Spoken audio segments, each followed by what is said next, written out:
अगर तुम मुझसे शादी नहीं करोगी तो मैं नदी में कूदकर अपनी जान दे दूंगा। पहले अपनी शक्ल देखिए कालू कौवे, पंख देखो कैसे काले कलूट तो है। फिर यही बता दो कि तुम कैसे कौवे से शादी करोगी। मैं तो ऐसे कौवे से शादी करूंगी जिसके पंख सुंदर हो, रंगीन हो, लाल पीले हरे नीले हो। सुनकर कालू कौवा सोच में पड़ जाता है और फिर उस कौवी से कहता है, मैंने कई दिनों से नहाया नहीं है, इसलिए मेरे पंख काले हो गए हैं। मैं अभी जाकर नदी में नहा के आया, फिर तुम देखना मेरे पंख। और इतना कहकर कालू कौवा वहाँ से चला जाता है और एक पहाड़ी पर बैठकर यह सोचने लगता है कि वह अपने पंख कैसे रंग बिरंगी करे। कालू कौवा यह सब सोच ही रहा था कि तभी वहाँ उसका पुराना दोस्त उल्लू आया। अरे दोस्त कालू, किन सोचों में खोए हुए हो? कहीं तुम्हें किसी कौवे से प्यार तो नहीं हो गया? अरे यार उल्लू, प्यार तो हो गया है, पर वह कौवी शादी के लिए मान ही नहीं रही। उस कौवी को रंग बिरंगे पंखों वाला कौवा पसंद है और मेरे पंख तो काले हैं। ये सुनकर उल्लू जोर जोर से हंसने लगता है और उससे कहता है, तो यार कालू, तुम भी अपने पंख लाल पीले कर लो, ये कौन सा भला मुश्किल काम है? यह सुनकर कालू कौवा खुशी से उल्लू से पूछता है, कैसे? वो कैसे मित्र? और फिर उल्लू उसे एक उपाय बताता है और वहाँ से चला जाता है। अरे वाह मित्र वाह, अब तो वह कौवी मुझसे जरूर शादी करेगी। और फिर कौवा सीधा चिड़िया के पास जाता है और चिड़िया से कहता है, चिड़िया चिड़िया, तुम कितनी सुंदर हो और तुम्हारे ये पंख भी कितने सुंदर हैं। ज्यादा मस्की न लगाओ कालू कौवे, सीधी बात करो, क्या काम है? चिड़िया बहन, बात ये है कि मुझे तुम अपने 2-4 पंख दे दो, मुझे तुम्हारे पंख बहुत अच्छे लगते हैं। मैं अपने पंख तुम्हें क्यों दूं? कालू कौवे, चल भाग यहाँ से। चिड़िया की बात सुनकर कालू कौवा निराश हो जाता है और वहाँ से चला जाता है। कुछ दूर उड़ने पर उसे एक मुर्गा दिखाई देता है, तो वह मुर्गे के पास जाता है और उसे कहता है, मुर्गे मुर्गे, तुम कितने सुंदर हो, मैं भी तुम्हारी तरह सुंदर बनना चाहता हूँ। कुकू, कुकू। अरे कौवे, तुम ठहरे काले कलूटे और मैं हूँ रंग बिरंगा, तुम मेरी तरह रंग बिरंगे नहीं बन सकते। कुकू।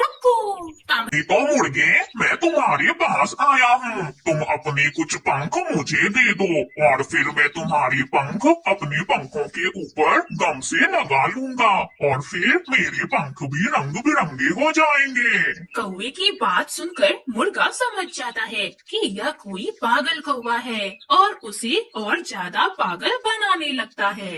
अरे कौवे, तुम एक काम करो, मेरे लिए मकई के कुछ दाने लेकर आओ। मैं जब मकई के दाने खाकर अपने पंख फड़फड़ाऊंगा तो मेरे कुछ पंख नीचे गिर जाएंगे, फिर वे पंख तुम ले लेना। कुकू।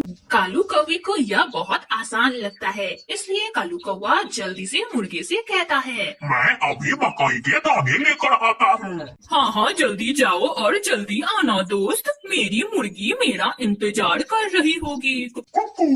और फिर कालू कौवा मकई लेने के लिए चला जाता है। कालू कौवे को पता था कि उसे मकई कहाँ से मिलेंगे, तो वह चुपके से किसान के खेत में घुस जाता है जहाँ पर मकई की फसल पककर तैयार हो चुकी थी। अब तो मुर्गे के पंख मुझे मिल जाएंगे। एक काम करता हूँ, पहले मैं कुछ खा लेता हूँ, उसके बाद मैं मुर्गे के लिए लेकर जाऊंगा। और ऐसा सोचकर कालू कौवा मकई के दाने खाने लगता है। जब उसका पेट भर जाता है तो वह एक भुट्टा अपनी चोंच में दबा लेता है और फिर कालू कौवा मकई का भुट्टा लेकर मुर्गे के पास पहुंच जाता है। मुर्गे, मैंने अपना वादा पूरा किया, अब जल्दी से ये मकई के दाने खाओ और मुझे अपने कुछ पंख दे दो। मैं अभी तुम्हें अपने पंख देता हूँ। मुर्गा मजे से मकई के दाने खाता है और खाने के बाद वह जोर जोर से बोलने लगता है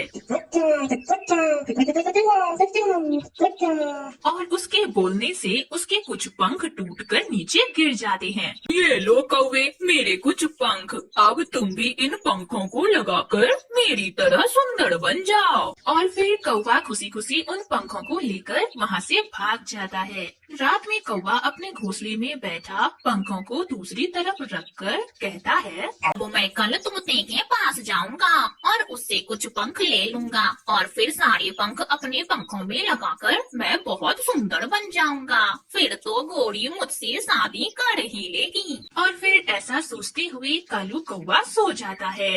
अगली सुबह भी हो जाती है और कालू कौवा जगकर मिट्ठू के तलाश में निकल पड़ता है।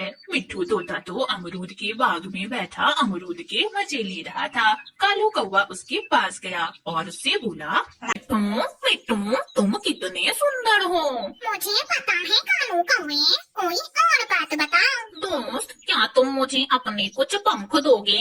मैं भी तुम्हारी तरह सुंदर होना चाहता हूँ। ये सुनकर मिट्ठू मन ही मन बहुत हैरान होता है और कौवे से कहता है, मैं तुम्हें अपने पंख तो जरूर दूंगा, पर इसके लिए तुम्हें मेरे घर की सफाई करनी होगी। कई दिन हो गए मैंने अपने घर में झाड़ू नहीं लगाया। मैं अभी कर देता हूँ। और फिर कालू कौवा मिट्ठू तोते के घर की सफाई करने लगता है और अच्छी तरह से साफ करके उसके घर को चमका देता है। यह सब देखकर मिट्ठू उसे अपने 2 पंख तोड़ कर देता है। कालू कौवे, तुम्हें जब भी मेरे पंख की जरूरत हो मेरे घर की सफाई कर जाना और उसके बदले मेरे पंख ले जाना। मुर्गे के पंख मिल गए और अब तुम्हारे भी। अब तो मेरा काम हो गया। और फिर कालू कौवा तोते के पंख लेकर वहाँ से चला जाता है। वीराने में तोते और मुर्गे के पंख को अपने पंख के ऊपर अच्छी तरह से चिपका लेता है। अब तो मैं बहुत सुंदर दिख रहा हूँ। अब तो वह कौवी मुझसे शादी कर ही लेगी। और जल्दी से उड़ता हुआ कौवी के घर पर जाता है। कौवी अपने घर के अंदर बैठी हुई थी। कौवा बाहर बैठा उसे आवाज लगाता है, सुंदर कौवी, जरा बाहर तो आओ। बाहर आकर देखो, तुम्हारा शहजादा आ गया तुमसे शादी करने। कौवी कौवे की आवाज सुनकर घर से बाहर आती है। भूत भूत, अरे ये तो कोई भूत है, बचाओ। अरे अरे नहीं नहीं सुंदर कौवी, मैं तो तुम्हारी जाति का कालू कौवा हूँ, मैं कोई भूत नहीं हूँ। शोर सुनकर कौवी के भाई भी वहाँ आ जाते हैं। भाई भाई, ये भूत मुझे डरा रहा है। ये सुनकर कौवी के भाई कालू कौवे की पिटाई करने लगते हैं और मुर्गे और तोते के पंख के साथ साथ उसके पंख भी नोच डालते हैं। बड़ी मुश्किल से कालू कौवा अपनी जान बचाकर वहाँ से भागता है। मैं मर गया। अरे जालिम कौवी, तेरे प्यार में मुझे ये दिन भी देखने पड़ गए। हाय कुकू बेटा, हमारी गाय भूखी होगी। तुम ऐसा करो, ये हरी हरी घास अपनी सफेद गाय को दे आओ। रानू चिड़िया सफेद गाय का दूध बेचकर अपना और अपने बेटे का पेट पालती थी। पक्षी और इंसान सभी रानू चिड़िया के सफेद गाय का दूध पीकर बहुत खुश थे। वहीं चिड़िया मामा के कहने पर उसका बेटा कुकू अपनी गाय को हरा हरा घास खिलाता है ताकि उनकी गाय स्वस्थ रहे। वही हर सुबह रानू गाय का दूध निकालती और अपनी गाय से ढेर सारी बातें करती। गाय को वो अपना परिवार का सदस्य ही मानती। आसपास के गांव वाले उससे दूध लेकर बहुत खुश रहते। पक्षी भी उसके यहाँ पे आकर दूध पीकर जाते। रानू के घर का गुजारा बहुत अच्छे से हो रहा था। कालू, तुम्हें पता है चिड़िया के दूध से पूरे जंगलवासी और इंसान कितने खुश है। चिड़िया तो अब दिन ब दिन अमीर होती जा रही है। मैं सोच रही हूँ हम भी एक गाय रख लें। तुम क्या कहते हो? हाँ गौरी, तुम बिल्कुल सही कह रही हो। मैं कल ही शहर जाकर गाय का इंतजाम करता हूँ। कालू और गौरी सुबह का इंतजार करने लग जाते हैं। अगली सुबह कालू गाय की खोज में शहर की ओर निकल पड़ता है, पर उसे इंसानों की बस्ती में भी कोई गाय नजर नहीं आती। निराश होकर वो घर लौट आता है। गौरी को सब बताता है। कालू, अब हम क्या करेंगे? कैसे उस चिड़िया को हराएंगे हम? गौरी, तुम चिंता मत करो, मेरे पास एक प्लान है। अच्छा कालू, बताओ जरा।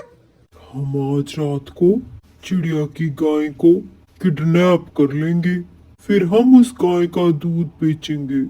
फिर कालू, चिड़िया को शक नहीं हो जाएगा? गौरी, तुम देखती जाओ, अब हमारे भी अच्छे दिन आएंगे। मन ही मन चिड़िया का बुरा सोचकर कालू और गौरी खुश हो जाते हैं।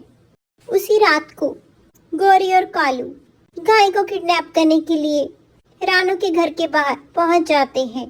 पर जैसे ही वो गाय को इंजेक्शन लगाने लगते हैं। तभी गाय आवाज करने लग जाती है और रानू की आंख खुल जाती है। वो खिड़की से कालू और गौरी को गाय के पास देखकर पूरी बात समझ जाती है। कालू और गौरी जैसे ही भागने की कोशिश करते हैं तभी चिड़िया उन्हें पकड़ लेती है।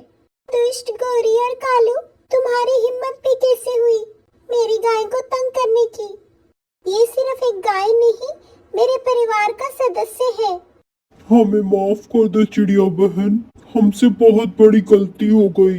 तुमने मेरी गाय के साथ गलत किया है, अब तुम्हारी सजा तो ये गाय ही बताएगी। जैसे ही गाय की लात कालू को पड़ती है, ऐसे ही कालू अधमरा होकर गिर जाता है। वहीं गौरी भी चक्कर खाकर गिर जाती है और रानू से अपनी गलती की क्षमा मांगती है। इसलिए हमें किसी का भी कभी बुरा नहीं सोचना चाहिए।